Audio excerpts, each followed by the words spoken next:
Assalamualaikum warahmatullahi wabarakatuh dan selamat malam Tribuners, bersama saya Hasim Arfa, jurnalis Tribun Timur.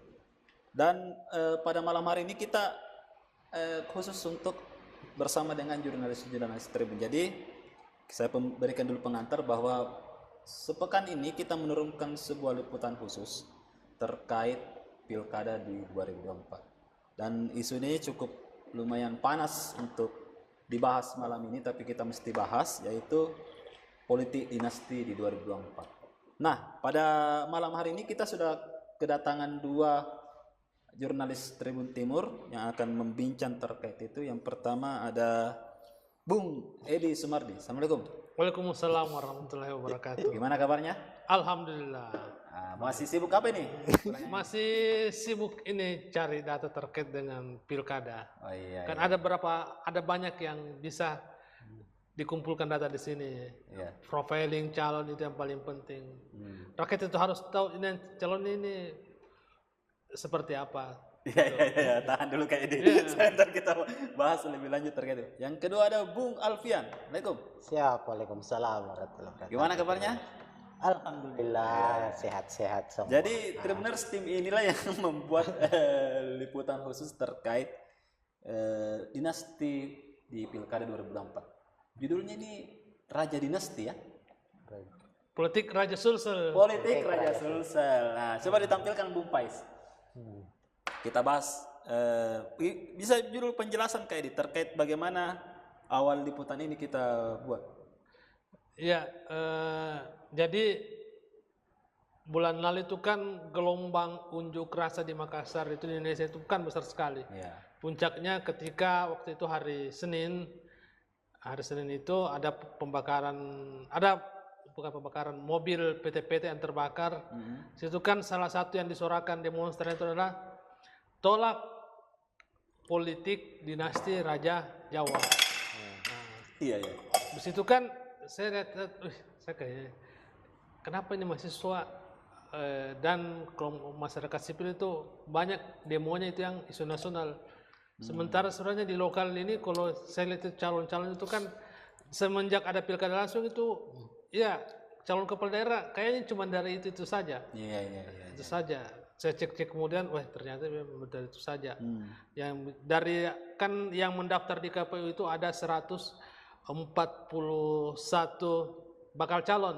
Ini kan mereka belum berstatus calon karena nanti tanggal 20-an baru penetapan. Ya, 141 bakal calon itu sudah termasuk yang di Gang Gugur di Maros itu Suhartina, kemudian yang di Palopo satu pasang itu Trisal Tahir sama Ahmad Syarifuddin Daud itu 141 bakal calon di 24 pemilihan bupati wali kota dan 1 pemilihan gubernur. Ya itu.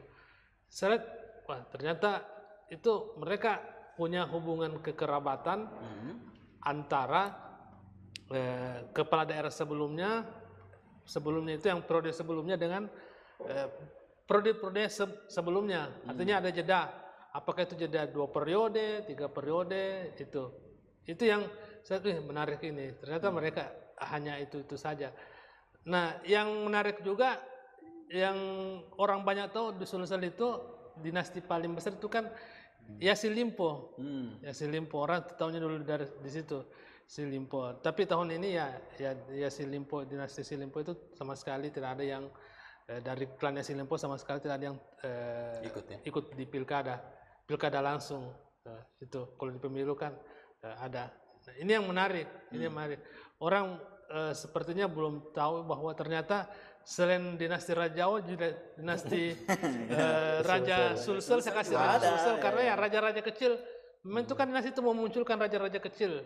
Itu agak dalam tanda kutip agak parah juga sebenarnya di sini. Ya. Apalagi kan kalau di Sulsel itu kan kental sekali dengan patron kliennya. Nah, itu. Sebenarnya politik dinasti itu ya sudah jadi fenomena global. Hasil riset yang saya baca itu ada di 100 lebih negara itu 140 lebih negara itu ada politik dinastinya. Presidensinya. Kalau yang di negara dekat Indonesia itu yang kental sekali dinastinya itu adalah di Filipina, dinasti Marcos. Di Amerika pun Bom Marcos. Iya. Di Amerika itu pun ya dia ada dinastinya, negara yang dianggap paling demokratis. Itu pun ada dinastinya yang kayaknya yang paling parah itu di Afrika ada yang berkuasa bahkan sampai 50 tahun. Setengah abad. Nah, itu. Iya.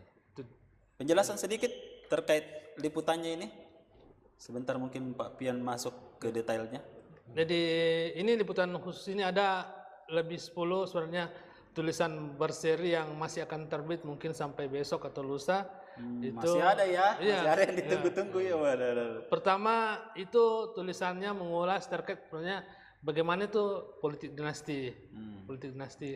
Kemudian seperti apa bentuk-bentuk politik dinasti di Indonesia. Sebenarnya kalau ini cuman saya ambil itu bagaimana relasi antara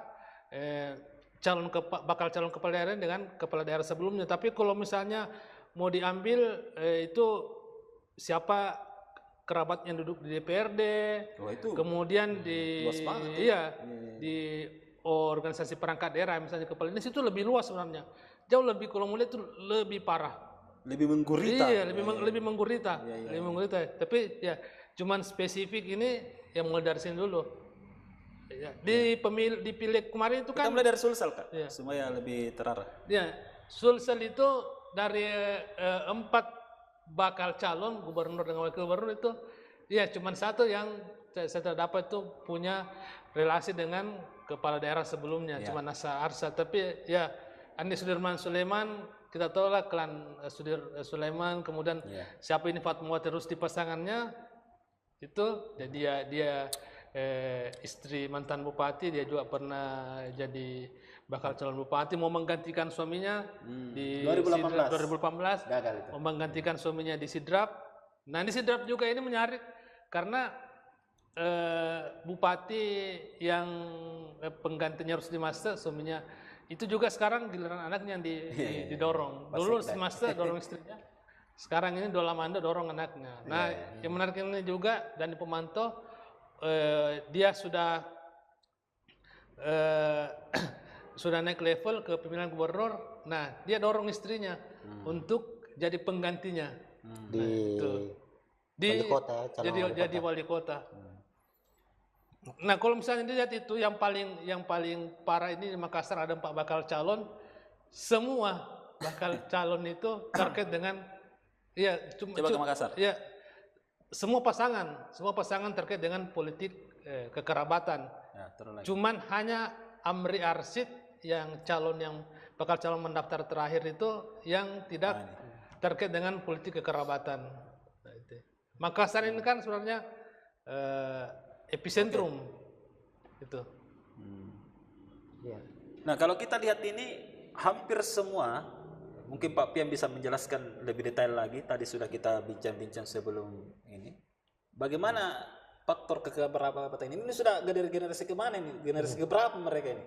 Ya kalau bicara soal generasi nih ada beberapa tadi daerah ya terhitung itu sudah generasi ketiga. Ya generasi ketiga, artinya dari kakeknya, kakek, anak dan cucu. Wah, ambil contoh misalnya kita lihat Bantaeng, sini ada Bantaeng. Di Bantaeng itu keluarga sultannya, sultan itu kan kita tahu sultan bukan sultan ya, sultan. Sultan itu kan kita tahu bupati yang baru-baru menjabat ini Ilham Asikin Sultan. Dia bapaknya, ayahnya itu Asikin Sultan itu juga mantan bupati 2 periode. Sebelumnya Asikin Sultan itu juga kakeknya Sultan. Sultan juga itu pernah menjabat sebagai bupati Bantaeng, meskipun tidak langsung dari Sultan ke Asikin Sultan, ada perantara. Yang menarik lagi selain 3 generasi yang di Bantaeng ini, masih di Bantaeng ini nyaris hanya ada 2 keluarga lah, 2 tera yang cukup berkuasa di Bantaeng ini. Ini tadi yang pertama tera Sultan, klan Sultan sama klan Nurdin Abdullah, mantan gubernur. Mantan gubernur. Kan setelah Asikin Sultan menjabat itu 2 periode dilanjut, yang terpilih itu Nurdin Abdullah, Prof. Nurdin Abdullah. Itu juga terpilih menjabat 2 periode, berarti 10 tahun baru naik level jadi gubernur. Pengganti Prof. Nurdin ini si Ilham Asikin ini. Masuk ke periode keduanya Ilham Asikin di Pilkada 2024 ini, dia maju kembali untuk periode kedua. Dia yang akan dia lawan itu adalah anak dari Nurdin Abdullah. Artinya ada Fatul Posi Nurdin. Nah, jadi pertarungan di Bantaeng ini pertarungan 2 keluarga yang cukup mengakar, artinya secara terap pernah punya pengalaman sebagai mantan bupati. Jadi istilahnya ini anak lawan cucu lah. Ada Ilham Asikin akan menghadapi Fatul Posi. Ini legend juga di Bantaeng ini, hanya head to head ya, head to head. Jadi ini memang ibaratnya apa ya, pertarungan dua klan lah, 2 klan yang cukup besar pengaruhnya. Apalagi di wakilnya Ilham Asikin juga Nur Kanita kan juga ayahnya sosok yang cukup dari besar keluarga juga. Tokoh Muhammadiyah. Tokoh Muhammadiyah. Ayahnya ini Sama Ashabul juga Ustaz Kahfi. juga Sahabuddin. Sahabuddin juga ya. Ustaz ya. Artinya memang Bantaeng ini cukup menarik untuk ini. Makanya itu kalau kita cross check kan sebelum-sebelumnya orang selalu berpikir bahwa klan Yassin Limpo, anggaplah kita tarik ke Goa misalnya, kan Goa kan memang itu 28 tahun berapa dari 96 Syahrul Yassin Limpo itu sebagai generasi bukan lagi generasi pertama, kan Yassin Limpo pernah sebagai penjabat bupati, tapi kita ambil dari Syahrul Yassin Limpo dari 96 sampai di sekarang ini 2024 kan Adnan Baru tahun depan berhenti. Dia generasi kedua ya artinya, tapi cukup panjang 28 tahun. Nah, ternyata di daerah lain kita kan terkadang buta, tidak melihat daerah, ternyata di Bantaeng juga nyaris sama, meskipun dia ada 2 keluarga beda dengan, tapi inilah dinasti. Kita tidak bisa menafikan bahwa di Sulawesi Selatan ini tidak hanya terfokus pada satu daerah atau kabupaten, dia sebenarnya menyebar untuk untuk penguasaan atau kekuasaan dinasti politik itu, mungkin begitu. Dan kalau kita lihat kayak ini kan dinasti lama ini, ada juga kayaknya dinasti baru yang mulai muncul ini kalau kita lihat. Bisa yang baru ini contohnya misalnya kayak Pomanto, itu klan Pomanto, yang klan ini keluarga Fadil Imran yang Husna Taliandrang sama dan Roman Syamuin, kemudian Amirus Kara, mereka kan baru ini debutnya di Pilkada 2024 baru muncul, saudara dan ya mereka saudara bertarung, ada anak kakak, ada anak ayah anak, kemudian ada adik kakak. Ini semua di Goa sama di Takalar. Ya. Ini yang menarik. Kalau kita lihat juga di Jeneponto sudah ada itu. Jadi Jeneponto ini ada di mereka yang bertarung ini di generasi ketiga. Sudah generasi ketiga ya. Baru. Yang Islam Iskandar ini, Faris Yasir ini kan wakil bupati di era Iksan Iskandar. Iksan Iskandar ini ayahnya ini Ishak Iskandar itu kan bupati yang pernah jadi Kapolri Tabes dulu. Kolonel, iya. Saya ingat ya. Itu. Jadi dia generasi ketiga Islam Iskandar dari klan Ishak Iskandar. Itu. Kalau kita lihat juga ini yang menarik ini di dinasti baru di Selayar ini saya lihat ini. Iya. 3 berlian. Yang Natsir Ali. Jadi Natsir Ali ini sebenarnya dia punya hubungan kerabat dengan Wapres Ma'ruf Amin. Jadi saudaranya Natsir Ali ini almarhum Rapsel Ali itu kan menantunya Ma'ruf Amin. Iya betul. Ya. Di Selayar ini kan bapaknya itu Pak Haji Ali Muhammad Ali Gandong, dia kan pengusaha terkenal di sana. Dia istilahnya itu lokal, lokal strongman. Wih, orang lokal yang punya pengaruh kuat itu lokal strongman. Kalau di politik di kekerabatan dikenal istilah lokal strongman. Lokal strongman misalnya kalau di Maros itu kan ada Haji Bohari, dia lokal strongman itu. Bapaknya Ibu Suharti ya. Iya. Betul. Jadi lokal strongman itu bukan cuma pengusaha, dia bisa juga tokoh politik, kepala daerah. Itu. Nah, saya mau bahas sedikit terkait gua. Jadi Darmawan Samoe ini Pak Kaedi, dia ini adalah salah satu juga keponakan dari Jenderal Hairudin Tasning. Kemudian dia ini besar dan berkarya di Goa sudah lama sekali, dari DPRD Goa sama dengan Amir Sukara. Nah, yang menarik ini wakilnya Pak Amir Sukara namanya Irmawat Hairudin. Dia ini adalah anak bos konglomerat properti di Goa. Kalau Anda tahu Palanggamas, bapaknya itu dia punya tuh. Ya begitulah. Nah, jadi selain karena jabatan mereka, kekuasaan, mereka juga berasal dari konglomerat lokal di situ. Dan sebenarnya sini ada perpaduan antara modal mereka, modal kapital, modal kultural dengan modal sosial. Modal politiknya kan. Kan kalau saya lihat gambaran pilkada kan pemilu lah secara umum kan memang begitu, bahwa butuh dana besar. Selain dana besar, pasti butuh modal sosial yang besar. Makanya itu kalau kita lihat kenapa dinasti politik itu tetap eksis sampai sekarang, karena kan modal sosial itu, modal politik kan itu ketika mereka sudah menjabat kan sudah ada, artinya ini sudah ada modalnya kan, modal sosialnya dikenal, popularitasnya sudah tidak susah lagi dijual istilahnya. Kalau barang misalnya kan agak gampang, kalau misalnya di anaknya yang mau maju lagi, oh ini anaknya ini, tidak susah lagi kita untuk mempromosikan ceritanya. Nah, dan saya mau tambahkan lagi selain tadi hubungan kekerabatan yang terjadi misalnya di satu daerah, itu ada juga yang nyebrang daerah, nyebrang kabupaten, misalnya yang Goa dan Takalar ini dia bersaudara ini. Goa Takalar Makassar ini saya. Ya kita bahasnya. Bolehlah Goa Takalar Makassar kan ini cukup menarik ini karena daerah epicentrum lah, maksudnya daerah sentral untuk wilayah Sulawesi Selatan. Di Goa ini kita tahu ada bakal calon itu Ibu Sneta Lenrang. Ini adik dari Padli Imran Komjen Padli Imran, maju sebagai calon bupati. Nah, kakaknya ini Muhammad Firdaus Daeng Manye. Ini kakak dari Padli Imran. Kakaknya Padli Imran bersaudara maju di Takalar sebagai calon bupati. Jadi ada dua bersaudara yang maju di dua daerah yang berbeda, itu di Goa dan Takalar. Sementara masih di Goa juga ada Amir Uskara.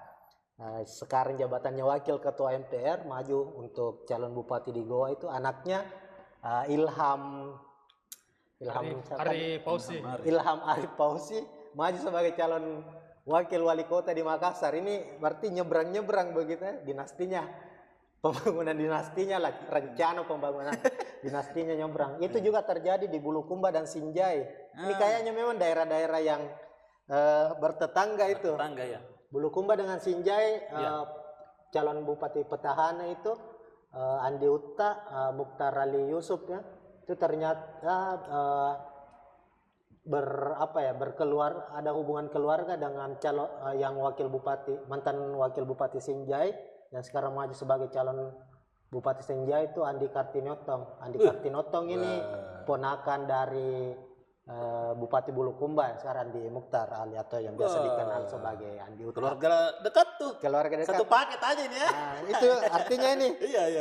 Tadi Goa Takalar ada Husniata Lenran dengan Firdaus Daeng Manye, Amir Uskara dengan anaknya Ilham siapa tadi itu? Ilham Arif Pausi yang Goa Makassar. Terus ini tadi juga Sinjai Bulukumba itu juga nyebrang juga. Rekang sama Makassar, Abdul Rahman Bando itu saudaranya mantan Bupati Nrekang, Muslimin Bando. Abdul Rahman Bando ini sudah 2 kali maju sebagai bakal calon wakil wali kota. Nah, ponakan Abdul Rahman Bando ini mencalonkan diri di Makassar, kemudian ponakannya itu mencalonkan diri di Nrekang. Di Nrekang itu. Nrekang. Nah itu juga lintas daerah. Lintas. Tapi jauh tuh Daerah. Tapi Makassar kan dia lintas. Ya, Makassar itu tetap sentrum politik Sulawesi Selatan. Kemudian yang contohnya lagi itu yang saudaranya dari klan Sulaiman. Ya. Yang menarik Andi kita Sulaiman di Bone. coba perbesar ke Bone. Ya. Ke Bone. Ini butuh dibahas khusus ya kalau calon gubernur kan. Agak ini Ki. Kayaknya ini paket-paket ini ya, sama dengan pemilu kemarin. Kalau Bisa kita jadi lihat. kalau kita lihat ininya. Iya. Yang punya hubungan kekerabatan juga ini yang dari klan Matayang dengan Andi Leluasa. Oh. Jadi anaknya Andi Leluasa ya tokoh dari Luhut Timur, pernah jadi anggota DPR. Dan Leluasa itu anaknya kan sekarang jadi wakil bupati. Akbar Leluasa. Akbar Andi Leluasa. Akbar Andi Ya, Leluasa. dari tokoh Golkar. Itu saudaranya Akbar Andi Leluasa itu menikah dengan anaknya Basmin Matayang, mantan Bupati Luwu, Andi Muhammad Arham Basmin Matayang. Yang maju sekarang. Nah, Andi Muhammad Arham Basmin Matayang ini sekarang mencalonkan diri sebagai bupati. Gitu. Kalau Akbar Leluasa sekarang maju sebagai calon wakil bupati berpasangan dengan Budiman. Timur. Nah, coba kita bahas Bung Edi sama Pak Alfian di Bone. Bagaimana kita lihat? Kalau di Bone ini kan sekarang ya pertarungan klan Pajalangi. Pajalangi kan ya sudah pernah berkuasa sebelumnya. 2 periode. Ya kalau misalnya di 2 periode. Kalau misalnya dilihat waktu Andi Pasar Pajalangi berkuasa itu kan ya Andi Rio jadi anggota DPR. Sudah 3 periode.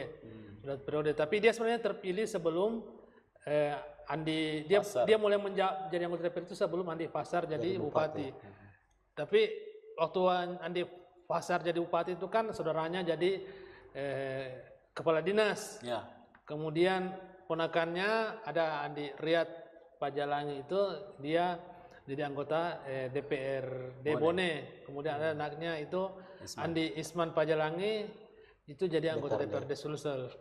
Nah, ini yang baru di Bone itu sebenarnya yang baru muncul lagi di pilkada di 2018 itu kan ya saudaranya Andi Asman Sulaiman, almarhum Andi Asman Sulaiman itu kan yang mencalonkan diri dengan Andi Bangunsidi. Andi Bangunsidi sebenarnya yaitu dari masih punya hubungan kekerabatan dengan Syahrul Yassin Limpo. Oh, ada ya? Ya. Jadi Andi Bangunsidi itu menikah dengan saudaranya istrinya Syahrul Yassin Limpo. Ayu Sri. Oh, Ibu Ayu Sri. Oh iya. Tuh. Orang Medan dia nikah ya, orang Batak. Tapi ini almarhum ayahnya Ibu Ayu Sri itu kan mantan Bupati Bone, Pak. Iya, betul. Nah, kita lihat kalau di sini Andi Islamuddin dengan Andi Irwandi Nasir. Bagaimana kita lihat? Kalau Andi Islamuddin ya mantan Sekda, cukup dia punya modal sosial. Kan jabatan terakhirnya PJ Bupati Bone. Kalau bisa dilihat modalnya tes anggaplah dia sempat tes ombak lah lewat anaknya yang terpilih sekarang sebagai anggota DPRD Sulsel dari Gerindra. Peraih suara terbanyak ya peraih suara ya dapil berapa Bon? Dapil 7 peraih suara terbanyak anak dari Andi Islamuddin di Bone. Kalau kita lihat di sini hanya satu di sini yang tidak ada andinya nih, Amir Mahmud. Siapa ini? Amir Mahmud ini saudaranya Yasir Mahmud. Saudaranya Yasir Mahmud itu sebenarnya dia keluarga Yasir Mahmud ini cukup dekat dengan keluarga Andi Amran Sulaiman. Betul. Yasir Mahmud ini dia mantan direktur Persaroda Sulsel di era Andi Gubernur Sulsel itu Andi Sudirman Sulaiman. Sekarang ketua KONI. Iya, ketua KONI. Nah, yang menarik juga ini ada adik konglomeratnya Sopeng nih. Coba kita lihat. Iya, Suwardi Haseng. Nah, siapa ini? Suwardi Haseng ini kan anggota DPRD Sulsel. Ya, dia punya harta kekayaan itu kalau di LHKPN-nya ratusan miliar. Ratusan miliar. Dia sama modelnya dengan Andi Muhtar Ali Yusuf, Bupati Bulukumba. Sama-sama crazy rich ya. Sama-sama crazy rich. Pengusaha begitu ya, latar belakang pengusaha. Nah, bagaimana kalau kita coba Pak Pian? Ya. Wajo. Ini menarik nih Wajo ini. Agak mungkin nanti ditambahkan saya. Wajo memang kan kita lihat di sini petahana maju kembali berpaket ya. Duo Amran Mahmud dan Pak Masih. Masih jadi dua. Ini ada penantangnya nih, penantangnya cukup cukup terbilang cukup kuat juga secara garis klan ya, secara ini kekuatan politik dan kekuatan ininya juga.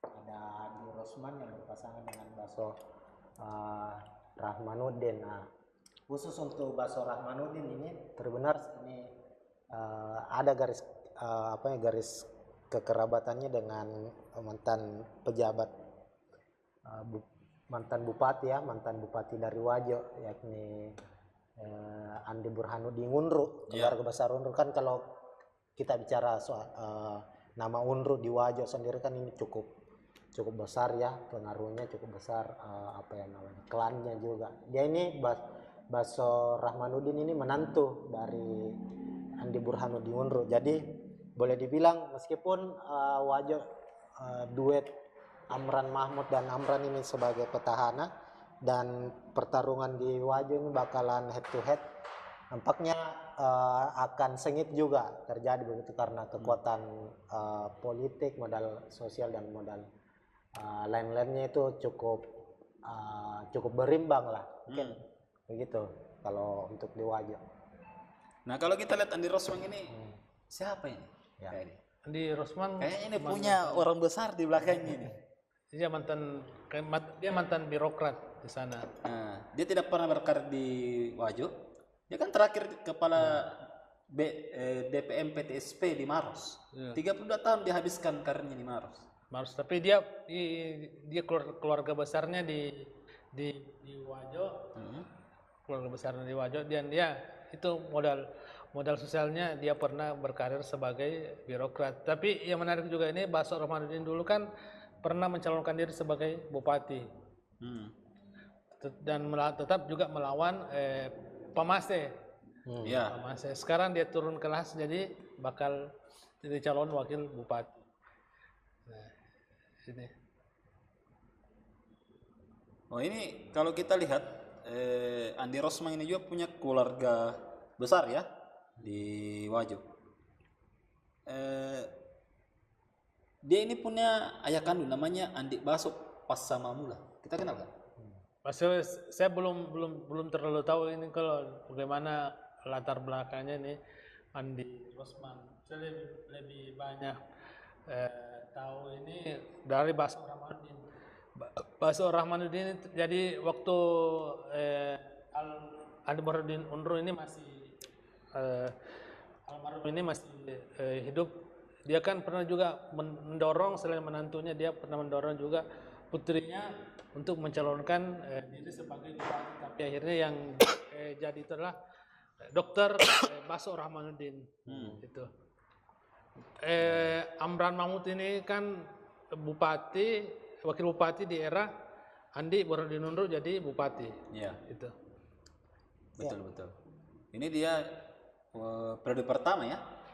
Periode pertama nih Amran Mahmud. Ya. Sekarang jadi dua Pak Masih. Ini bakalan dikalah lagi. Ini pertarungan yang kesekian ini untuk keluarga mereka ya di sana. Keluarga mereka. Nah, ini juga yang yang menarik juga ini dari temuannya kita selain tadi kekerabatan ayah anak, adik kakak, sepupu. Ini yang seranjang itu ya, suami istri. Iya. Nah, ada satu tulisan itu cukup menarik soal dari ketua tim penggerak PKK jadi calon kepala daerah. Ini kan Ada beberapa, tadi sudah sedikit disinggung soal istri dari Dani Pomanto ya, Indira Yusuf Ismail itu mencalonkan. Ini pertarungan ketua PKK di Makassar. Ya, jadi Ini ada beberapa, ini cukup menarik. Kita di Makassar dulu, khusus Makassar dulu ya. Makassar. Di Makassar ini kan 10 Pak Dani Pomanto 10 tahun ya. Nah, ini 10 Sebelum tahun. Pak Dani kan ada Pak Ilham. mantan wali kota Makassar itu Pak Ilham Arif Sirajudin, Pak Iyas. Ini istrinya juga maju di kontestasi Pilwali Makassar 2024, tapi sebagai calon wakil wali kota. Ini untuk pertama kalinya dia maju berpasangan dengan Munapri Arifudin. Artinya Ibu Alia ini, Alia Mustika Ilham ini kan anggota DPR RI 2 periode. Sebelumnya waktu Pak Iyas sebagai wali kota pasti jabatannya ketua tim penggerak PKK. Nah, ini akan menghadapi ketua tim penggerak PKK Makassar juga, Indira Yusuf Ismail. Jadi istri wali kota, mantan wali kota menghadapi istri mantan wali kota itu di Makassar, itu yang menariknya. Selain itu di daerah lain juga ada juga yang ketua tim penggerak PKK kini atau istri mantan kepala daerah itu maju sebagai calon kepala daerah, misal di Parepare. Parepare ini ada Erna Rasid Topan Pawe. Istri dari Topan Pawe, mantan wali kota Parepare, ketua Golkar Sulawesi Selatan itu maju sebagai calon wali kota Parepare. Lalu ada di Luwu Timur juga. Luwu Timur ini ada Puspawati Husler. Puspawati Husler ini maju sebagai istrinya mantan Bupati Luwu Timur, Torik Husler almarhum. Dia maju saat ini sebagai bakal calon wakil bupati berpasangan dengan Irwan Bahri Syam yang sebelumnya pilkada 2020 ya, pilkada 2020 itu jadi lawan dari Torik Husler. Kan yang terpilih waktu pilkada 2020 itu kan pasangan, ada dua pasangan yang bertarung, Torik Husler berpasangan dengan Budiman, Irwan Bahri Syam Ibas berpasangan dengan Andi Rio anak dari mantan Bupati Luwu Timur Andi Hatta. Nah, sekarang di pilkada 2024 ini kan sebelum dilantik Torik Husler kan meninggal waktu itu kan, wafat COVID ya waktu itu. COVID. Di 2024 ini terjadi penyatuan kekuatan begitu. Istri dari Torik Husler, Puspawati, bergabung dengan Ibas melawan petahana Budiman. Nah, itu salah satu. Terus ada juga di Palopo ya kayak Gimana ke Palopo? Ya, Andi Tenri Karta Andi Tenri Karta. Coba ketua PKK Luwu itu. Coba Palopo di atas. Ini. Andi Tenri Karta ini istri mantan Bupati Luwu Andi Musakkar. Ya, kita tahu Andi Musakkar atau Caka, mantan Bupati Luwu, anak dari toko Luwu ya, Kahar Musakkar. Ini maju di Palopo sebagai calon wakil wali kota Palopo bersama dengan Rahmat Masr Bandaso. Mungkin kayak bisa. Ya, jadi tadi flashback lagi yang ketua tim penggerak PKK mau jadi calon bupati, calon wakil bupati. Sebenarnya ya istilahnya itu dari 00 ke 01. Oh, jadi 01 ya. 00 ke 01 dengan 02 itu. Yang menarik sebenarnya di Makassar itu pembuktian bagi Dani Pomanto. Jadi dulu yang endorse Dani Pomanto hingga bisa jadi wali kota kan Ilham Arif Sirajudin. Oh iya. Disclaimer dulu Tribuners, Pak Edi ini lama mendampingi. Iya. Saya kemarin meliput itu di Pilwali 2014. Ya, bagaimana sosok Dani Pomanto itu di endorse yang dulu hasil surveinya di bawah 10, elektabilitasnya di bawah 10% hingga bisa terpilih. Dulu kan ada 10 kayaknya bakal 10 bakal calon, 10 pasangan calon. 10 pasangan calon. Calon dan di pemerintah itu kan yang dengan Dengicel itu nomor 8. Nomor 8. Ya, cukup berat bisa mendapatkan suara sampai 30%, tapi ya karena di endorse sama incumbent, dapat di endorse sama petahana, akhirnya dari pemerintah bisa terpilih. Karena lawannya waktu itu cukup kuat juga, ada termasuk dari klannya Silimpo. Nah, ada Irmannya Silimpo. Dari klan siapa lagi? Amin Syam, istrinya Amin Syam. Istrinya dari klannya Nurdin Halid juga, Kadir maju ya waktu itu. Ada ya Nurdin Halid. Iya kan maju jadi wakil wali kota. Kadir Halid ya? Supomo. Berpasangan dengan Supomo, Kadir Halid.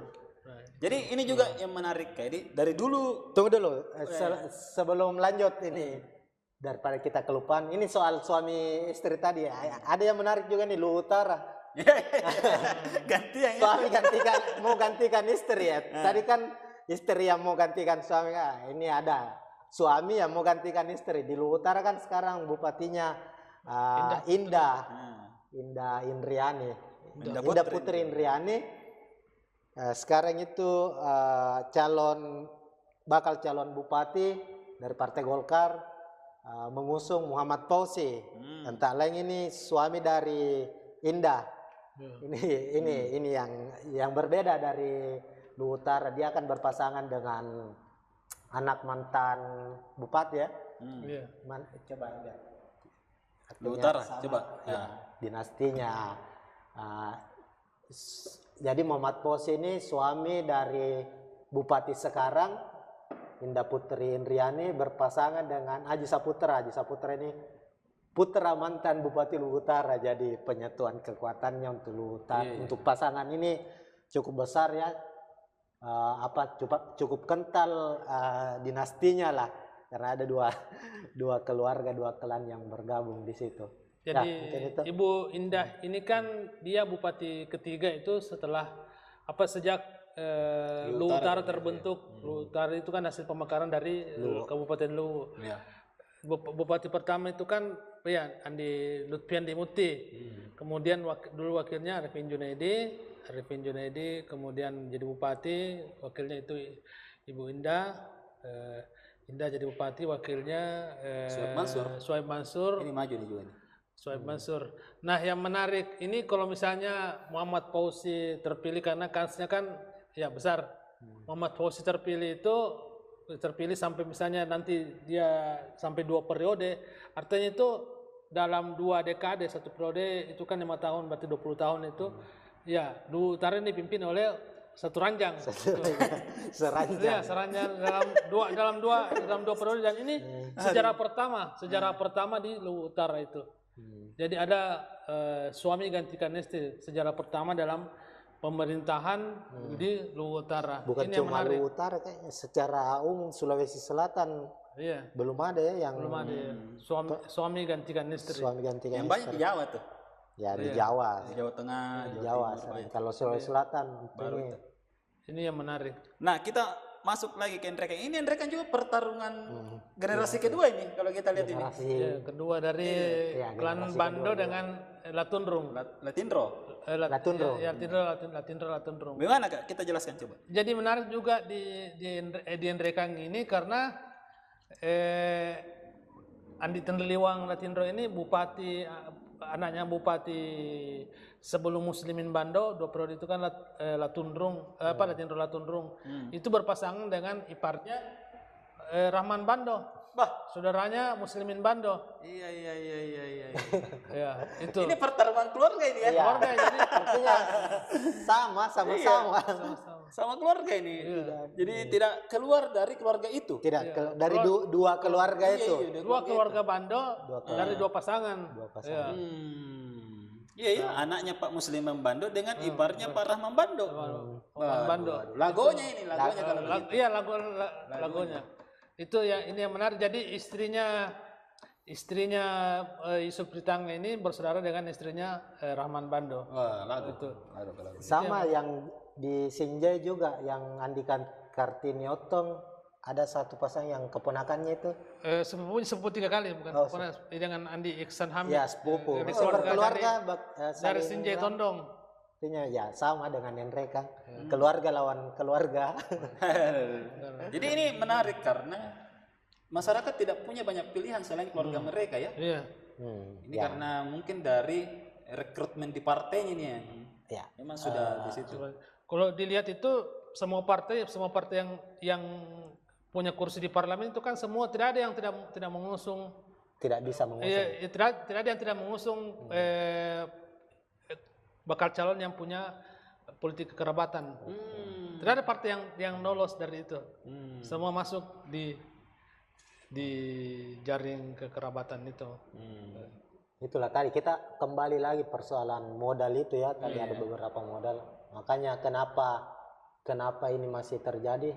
Itu juga persoalan ambang batas di awalnya. Ambang batas yang 20% itu. Itu kan sulit itu tembus itu. Sebelum ambang batas 20, kita tadi sudah bahas singgung sedikit yang pilkada 2014, 2013, 2014 ya, Makassar itu kan sampai 10 calon. Karena memang ambang batas waktu itu kan tidak begitu menyulitkan untuk mengusung calon.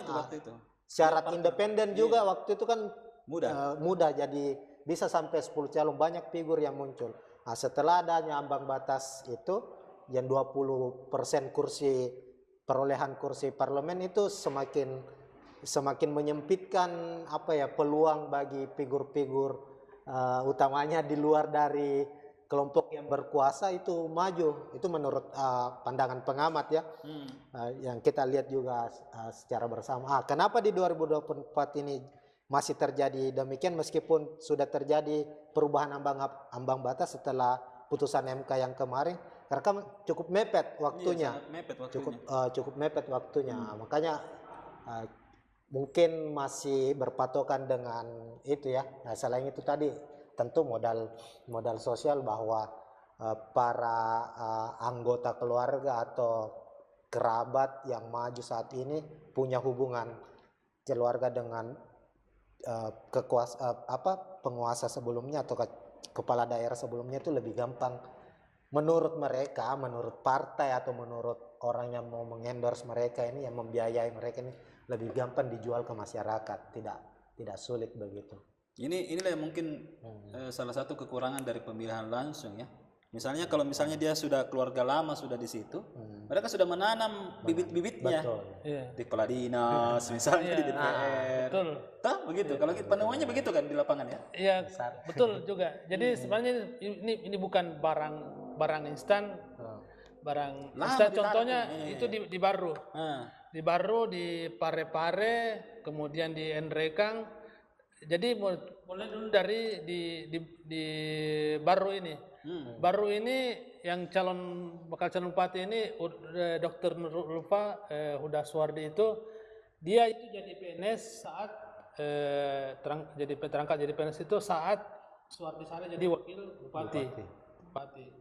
Kemudian dia cukup baru 30-an tahun, sekarang sudah jadi eselon 2. 15 tahun yang lalu itu ya.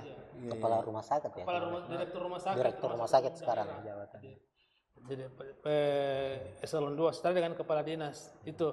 Jadi mereka dulu dia jadi PNS. Kemudian ini di Palopo itu Farid Kasim Judas, dia terangkat jadi PNS, itu putranya Judas Amir, wali kota terakhir. Itu sekarang kan PJ wali kota. Itu terangkat jadi PNS itu saat Judas Amir jadi asisten 1 bidang pemerintahan Pemkab Luwu. Nah ini. Kemudian Yusuf Dolamando juga itu terangkat jadi bupati di masa Dolamando berkuasa itu. Masih muda orangnya. Dolamando itu pernah jadi PNS di dalam itu. Iya, PNS. Terakhir ini jabatannya Yusuf Dolamando itu kepala Badan Pendapatan Daerah. Nah, kalau modelnya di Enrekang ini sebenarnya menarik ini. Jadi kayak anak gantikan bapak, bapak gantikan anak. Jadi Mitra Fahrudin ini kan waktu Muslimin Bando jadi anggota jadi bupati, Ya dia mitra ini jadi anggota DPR. Sekarang sudah menjabat 2 periode. Itu Muslim Mado sudah 2 periode. Kemudian Gerindra anaknya yang diusung jadi didorong jadi calon bupati. Jadi Dolamando siapa? Jadi anggota DPR RI terpilih ya. Modal Latundrung juga begitu. Latin Latundrung juga begitu. Nah begitu sebenarnya modelnya. Jadi konstitusi ini kan membatasi hanya 2 periode. 2 periode seandainya mungkin bisa 3 periode. Kayak kemarin diwacanakan presiden sampai 3 periode. Mungkin ada yang lagi mereka ini ya. Supaya mereka bisa tetap supaya mereka bisa tetap berpengaruh ya didoronglah anaknya. Dari kerabatnya. Jadi sirkulasi kekuasaan hanya berputar di keluarga itu saja. Itu. Ini yang menarik. Di Makassar kemarin sebenarnya ini yang menarik juga yang sempat diwacanakan untuk mencalonkan diri sebagai wali kota itu adalah menantunya Dani Pomanto, Dr. Udin Malik, Putra Malik, tapi terakhir dia mencalonkan diri sebagai anggota DPRD dan terpilih itu. Nah, kalau kita lihat juga ini selain faktor kekeluargaan, ini juga kalau kita lihat juga faktor ada hubungannya dengan penguasa di Jakarta. Kalau kita lihat-lihat ya, seperti Usman Marham. Ini kan keluarga besarnya Pak Idrus Marham. Ya. Ahmad Jaya Baramuli.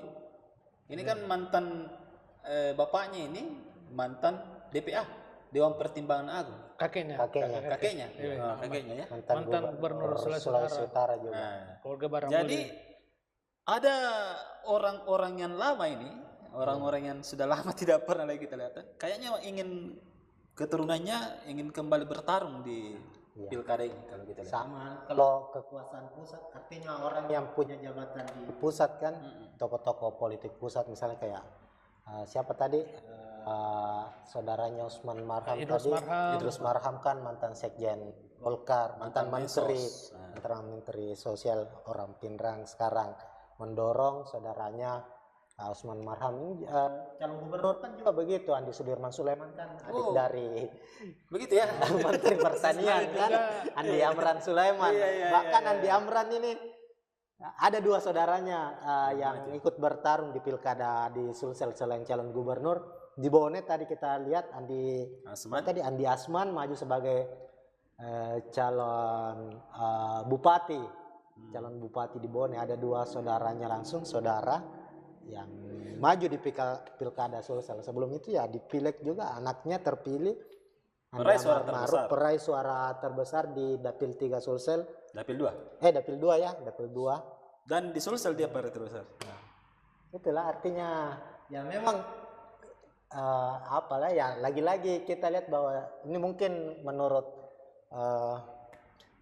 kacamata dinasti politik ini soal kesempatan ya. Selagi masih punya power, kekuasaan, selain jabatan pemerintahan dan politik tadi ya itu seperti yang Goa dan Takalar tadi, jabatan kepolisian kan Husniata Lenran dan Firdaus Manya ini ya, saudara dari Komjen Pol Padil Imran.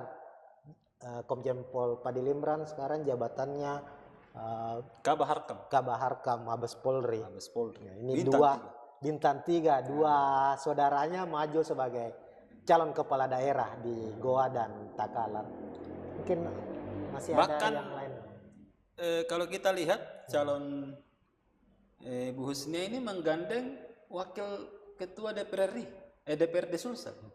Darmawan Samunian. Selama ini kita lihat balihonya itu sebagai bakal calon bupati, tiba-tiba menjadi calon wakil bupati. Iya. Selain itu tadi masih ada yang di Makassar ini Andi Seto. Di Seto ini ibunya siapa ya nama ibunya? Felicitas Talolema. Ini kan komisaris BSI Bank Syariah Indonesia. Politisi Gerindra ya. Andi Seto ini anak mantan Bupati Sinjai 2 periode, Andi Rudianto Asapa. Dan ini juga menarik ini Andi Seto kalau kita bahas sedikit. Dia kan terpilih sebagai Bupati Sinjai periode sebelumnya. Tapi untuk periode kedua dia memilih tidak lagi maju di Sinjai, tapi memilih maju di Makassar. Selain ibunya Andi Seto tadi sekarang jabatannya komisaris di BSI, apa namanya, menantu. Dia kan menantunya Andi Seto, ini kan menantunya Nurdin Halid. Masih wakil ketua umum Golkar ya sekarang. Masih. Nah, wakil ketua umum Golkar, anggota DPR RI terpilih. Itulah. Sama lah, Reski Mulyati Lutfi juga kan wakilnya, ini anak wakil Bupati Sopeng. Jadi menarik ini juga Reski Mulyati Lutfi ini. Reski Mulyati Lutfi ini dia anak menantu dari mantan PJ Bupati Luwu Utara Andi Ilham Gasaling. Jadi Andi Ilham Gasaling ini saudaranya itu anak-anak saudaranya itu menikah dengan ini Aji Saputra. Aji Saputra itu anak mantan Bupati Luwu Arifin Junedi. Aji Saputra sekarang ini semua ada pertalian ya. Iya, ada pertalian. Aji Saputra ini sekarang jadi bakal calon Bupati Luwu. Bupati Luwu Utara. Bupati Luwu Utara ini yang ya. Jadi ya ada pertalian dari daerah ke lintas daerah. Mungkin bisa lebih jelasnya itu di slide ada slide berikutnya mungkin. Coba buka. Kita bisa lihat. Pais, ini terakhir ini kita buka. Supaya lebih detail ya bahwa klan ini turunannya, dia menjabat apa, sekarang mau mencalonkan ini. Sebenarnya tadi sebelum ke situ semua yang agak menarik kemarin itu fenomenanya di pilkada sebelumnya itu di Pangkep. Pangkep ini klan Andi Hamid jadi Samsudin Hamid itu kan sempat juga jadi sorotan. Samsudin Hamid itu kan mendorong juga istrinya. Istrinya itu pasangan dengan Andi Ilham Senudin iparnya. Kemudian ponakannya itu yang sekarang menjabat Musama Yusran Logau. Itu yang terpilih. Jadi klan Andi Hamid kemarin itu juga cukup ada 3 yang terlibat di pilkada Pangkep di pilkada sebelumnya. Di pilkada 2020 ya. 2020. Itu yang menarik di Pangkep. Jadi bupati dorong istri iparnya dengan ponakannya. Nah, saling ya. Lawan ya. Iya. Waktu itu. Jadi kemungkinan ini kan masih ada anaknya mantan bupati sepupu satu kalinya Yusran Rago ini Sofyan Syam itu di DPRD. Jadi ya bisa jadi nanti dia akan didorong untuk menjadi calon bupati setelah Yusran Rago. Ini Pangkep ini lama sekali dikuasai sama keluarga Hamid ini ya. Iya, Sandi Hamid. Iya. Sama lah artinya. Ya itulah kita bilang bahwa kalau kita buka secara luas ya, di Sulsel ini beberapa daerah memang hanya dikuasai oleh klan-klan tertentu begitu. Makanya ini kita kasih judul Raja-Raja Sulsel. Ada misalnya Raja Goa, Bonet, Jadi menarik ini. Ya, ada saya hanya dapat ada 3 daerah, ada 3 kabupaten yang belum didapat ada hubungan kekerabatan dengan kepala daerah sebelumnya. Yang di Sopeng, kemudian di Toraja Utara. Hanya 3 itu ya. Tapi di Toraja ada yang ada satu marga Palimbong itu. Marga Palimbong dengan bupati wakil bupati sebelumnya. Tapi yang menarik ini dulu di Toraja ini kan yang di sana kuat dinastinya itulah yang Situru, Ampin Situru. Yang pertama kayaknya itu ya. Iya. Ampin Situru. Ya memang Toraja nih kelihatan agak dinamis ya soal. Iya, tidak pernah ada bupati yang 2 periode belakangan ini ya. Yang lebih banyak selalu berganti. Yang sering terjadi di Toraja bahwa bupati kepala daerah yang ada di Toraja dan Toraja Utara itu lebih mendorong anak atau istrinya jadi anggota DPR, ada anggota DPR atau DPRD, itu yang terjadi. Tapi sampai ke setelah dia menjabat mendorong anak atau istri atau suaminya sebagai penerus calon kepala daerah berikutnya itu belum kita temui. Mungkin itu kalau di Toraja dan Toraja Utara. Inilah gambaran. Coba scroll tur. Soalnya di sini masih ada beberapa Ya, nama yang belum masuk karena terakhir terus kita update itu. Wah ini ya. Inilah, Bagaimana? inilah wajah-wajah penguasa saat ini ya. Iya. Punya. Nah, kita lihat kita ke klan. Wah, ini keluarganya. Coba berhenti. Besar. Nah ini dia. Keluarga Latulrum, Samsul Alam. Oh ini anaknya Pak Samsul Alam, mantan wali kota Parepare ya. Nah, ini yang kita bahas tadi, Andi Hamid ya yang dipangkep dari Syamsuddin Andi Hamid, mantan Bupati Pangkep. Terus Sopyan Syam, anaknya ini anggota DPRD Sulsel terpilih yang periode sekarang yang pileg 2024. Ini dia sudah 3 periode mungkin.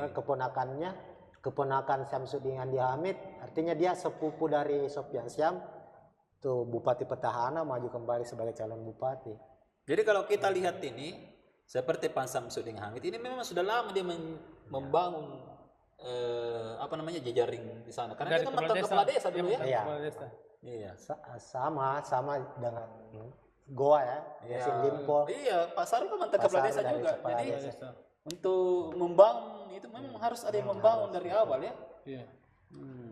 Dan ya itulah maksudnya mungkin merasa bahwa di era demokrasi ini benefit setelah membangun modal sosial itu ya masa hanya berhenti di dia begitu. Mungkin pikirannya begitu ya. Mungkin ya lebih baik kenapa tidak dilanjutkan sama anak saya, saudara saya misalnya. Kayak ini ada banyak. Dan hampir semua Sukurbinya itu kan anaknya lagi maju di Luwu. Ini kan dia pernah menjadi penguasa di Lamasi. Iya, betul. Pak Pia mungkin tahu ini karena dulu. Dia lokal strongman juga di sana. Strongman juga di sana. Almarhum Sukut Bija. Almarhum Sukut Bija. Tapi dan memang rata-rata penguasa daerah lokal di situ. Iya. Pilkada Luwu sekarang ini pertarungan generasi kedua juga ini. Anak bupati, anak mantan bupati lawan anak wakil bupati. Yang dulunya berpasangan itu Syukur Bijak dengan Basmin Mata yang saling. Jadi kalau Anda lihat ini Tribuners ini memang tidak ada calon sekarang ini yang tidak punya dengan hubungan dengan masa lalu ya. Pasti ada. Kalau misalnya mau ditarik lagi siapa-siapa yang punya kekuasaan DPRD itu, ini makin cukup, luas iya, lagi. makin luas. Kita bisa lihat misalnya baru ini kan keluarga Suardi Saleh, ini keluarga di Baru ini. Kalau di Baru kan dulunya itu dikenal klannya kan Idris Syukur. Sebelum Idris Syukur itu Baurum, Andi Rum kan. Andi Rum punya anak Bauryogi, Andi Ryogi. Setelah itu ada Idris Syukur, Idris Syukur. Tapi keluarga ini tidak pernah ada yang sukses bahwa setelah dia menurunkan ke anaknya sebagai calon bupati atau maju sebagai calon bupati atau terpilih. Ini Suardi Saleh ini terbilang cukup bukan baru juga, tapi artinya dia bukan generasi pertama seperti Andi Rum yang bupati pertama baru yang terpilih secara langsung itu. Dia muncul sebagai wakil bupati awalnya. Ini ya mulai membangun lah, artinya membangun jejaring politiknya, mulai dari istrinya almarhum, kemarin sempat menjadi anggota DPR RI, kemudian di Pileg 2024 ini anaknya Teguh Suara, ya Teguh Suara ini kan menantunya mantan rektor UNHAS juga, Prof. Dwi ya, itu terpilih sebagai anggota DPR RI. Sekarang ada anaknya, kakak dari Teguh ini, Ulfa Nurul, didorong sebagai calon bupati. Ya, itulah yang terjadi. Artinya Suardi Saleh tidak kelihatannya tidak ingin hanya berhenti di dia begitu. Dia mencoba untuk bagaimana ini diturunkan kepada anak-anaknya. Yang lain banyak. Jadi Suardi Saleh ini dia keluarganya banyak menduduki di posisi di pemerintahan itu setelah dia menjabat sebagai mulanya dari wakil bupati menjadi bupati. Itu. Jadi kita bisa Tribunal sini bisa lihat situ siapa yang keluarga itu yang paling besar dan punya banyak posisi strategis di pemerintahan, apakah di legislatif, kemudian di eksekutif. Contohnya Andi Hamid di Pangkep, kemudian Mustamo di Jeneponto, Asapa di Sinjai, bisa ya ke atas. ya. Yang dari generasi kedua Pajalangi di Bone. Nah, keluarga Pajalangi cukup. Ini Sulaiman ini kan di Sulaiman ini kan itu baru generasi pertama. Ya, generasi pertama, tapi ya kalau misalnya lihat Pak Andi Amran Sulaiman itu kan sudah mempersiapkan putra sulungnya Andi Amar Ma'ruf, DPR, bisa jadi baru terpilih jadi ketua dengan penuh drama ya. Iya, bisa jadi nanti itu ya nanti disiapkan juga jadi calon kepala daerah. Iya. Kita tidak tahu itu. Jadi kalau kita lihat Keluarga Sirajuddin, Arif Sirajuddin juga, itu keluarga. Nah, ini tadi menarik ini. Keluarganya Pak Iyas kan sekarang Andi Rahmat Dewi baru-baru diangkat jadi DPRD Sulsel ini. Keponakannya ini loh, keponakan langsung nih. Keponakan langsung. Jadi klan-klan lama ini masih tetap berjaya ya untuk generasi-generasi. Artinya ada beberapa yang mencoba kembali menghidupkan mesin politiknya lah. Kan kayak Ilham Arif Sirajuddin kan ini sempat sempat meredup ya. Karena korupsi. Karena ada skandal, ada kasus. Meskipun istrinya terpilih menjadi anggota DPR RI, tapi dia mencoba kembali aktif kembali di tahun 2024 ini. Hanya kita lihat itu Alia Mustika Ilham. Dan iya sini Ilham Arif Sirajuddin ya bapaknya dulu. Iya, mantan Bupati Goa. Kalau misalnya Arif Sirajuddin ya. Kalau misalnya kita lihat hasil-hasil riset itu di paper itu kan yang selalu muncul itu keluarga itu ya keluarga Khalid, keluarga Arif Sirajuddin, keluarga Pajalangi, keluarga Yassin Limpo. Tapi di sini yang bedanya di Lipsus terbaru Tribun Timur itu kan banyak memunculkan keluarga baru yang sebenarnya besar juga itu. Dan ini newcomers semua nih. Ini newcomers. Coba lihat yang Sultan tadi yang sudah kita bahas. Sulaiman misalnya keluarga Andi Sulaiman itu kan ya baru muncul. Iya. Semenjak Pak Amran jadi menteri. Iya, Pak Amran jadi Menteri Pertanian. Ini banyak yang tidak menjadi sorotan kan, pada akhirnya kita tahu bersama keluarga Sultan bahwa Sultan ini sudah 3 generasi ternyata dibantai. Jadi luar biasa. Keluarga politik paling berhasil ini keluarga Sultan. Iya. Dan Yassin Limpo lah kan. Kita lihat 3 generasi. Kita lihat misalnya. Nah, 3 generasi betul. Baru 2 yang cuman kecil skopnya. Kalau Pak Yassin Limpo kan sudah lulus. Tadi ada ya yang siapa ya tadi ya? Satu. Coba ini juga Iskandar. Oh, Iskandar ya. Nah, ini kan sudah 3 generasi juga. Iya, 3 generasi juga ini. Kalau terpilih ini Islam Iskandar dia sudah 3 generasi. Jeneponto juga OTW 3 generasi. Jeneponto sama Banten ini kan kabupaten bertetangga. Ya, kabupaten bertetangga. Berarti Goa Arif Sirajuddin juga menuju 3 generasi nih. Oh belum, misalnya generasi anak kan belum. Nanti split ke DPR. Adi Rahmat Dewi jadi kembali jadi calon kepala daerah terpilih ya bisa masuk. Generasi kedua. Generasi ketiga. Ketiga beliau. Generasi kedua kan Ilham Arif Sirajuddin. Oh iya, ya betul. Berarti yang baru generasi ini bisa jadi satu tulisan ide lagi. Rata-rata yang maju ini generasi kedua ya. Generasi kedua rata-rata seperti di keluarga Bulu ini, Alam Bulu. Andre Arif Bulu di Ponto juga. Bisa dilihat di tulisan yang kedua itu anak gantikan bapak. Jadi putra mahkota berebut tahta di situ. Mahkota. Jadi Tribuners bisa dibaca selengkapnya di portal tribuntimur.com. Ini sudah lengkap di situ. Putra mahkota berebut tahta. Baru sudah jelas ya. Topiknya cari saja topiknya dinasti politik dinasti dinasti politik di Pilkada Sulsel. Dinasti politik di Pilkada Sulsel. Lengkap, ada sudah belasan tulisan ya.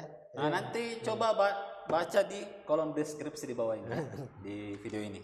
Lengkap, kita nanti pasang link yang menuju ke sana. Oke. Nah, oke.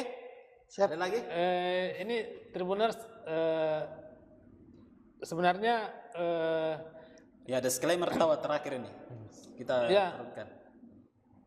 Kita tidak tahu sampai kapan misalnya di politik kekerabatan ini terbangun, tapi kalau misalnya berkaca dari klan Yassin Limpo itu kan berhenti setelah ada yang tersangkut kasus korupsi, mirip dengan di Banten dinasti Hasan Sohib Ratu Atut itu kan dulu ya sempat meredup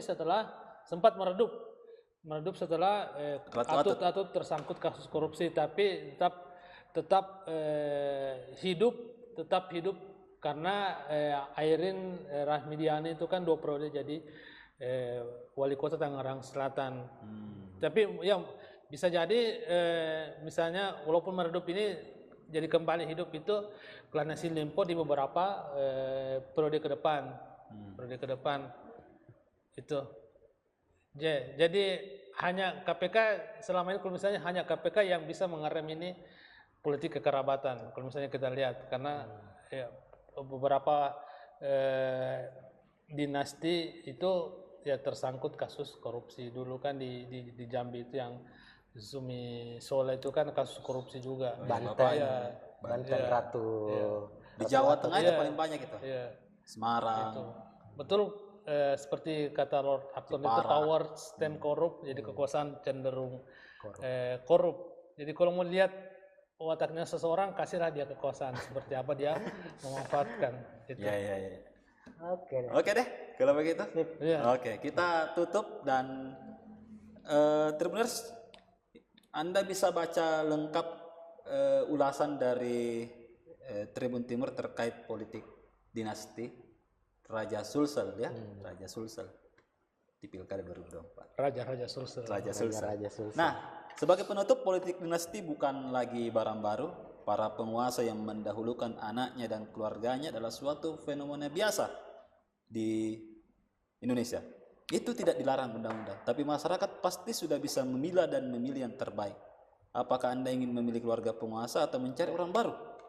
Karena Jokowi yang bukan berasal dari keluarga pejabat, rakyat biasa, namun berakhir membuat dinasti di masa akhir jabatannya. Bukan hanya di Indonesia, negara maju seperti Amerika Serikat memainkan politik ini saat George W. Bush dilanjutkan dengan kekuasaan anaknya Bush Junior menjadi presiden Amerika. Ini adalah contoh yang bisa saja diikuti oleh pejabat lebih rendah karena mereka yang punya relasi kuasa mempertahankan status quo sebagai penguasa. Saya Hasim Arfa bersama dengan Bung Edi dan Bung Piang. Bang Mohit undur diri. Assalamualaikum warahmatullahi wabarakatuh dan Waalaikumsalam warahmatullahi wabarakatuh.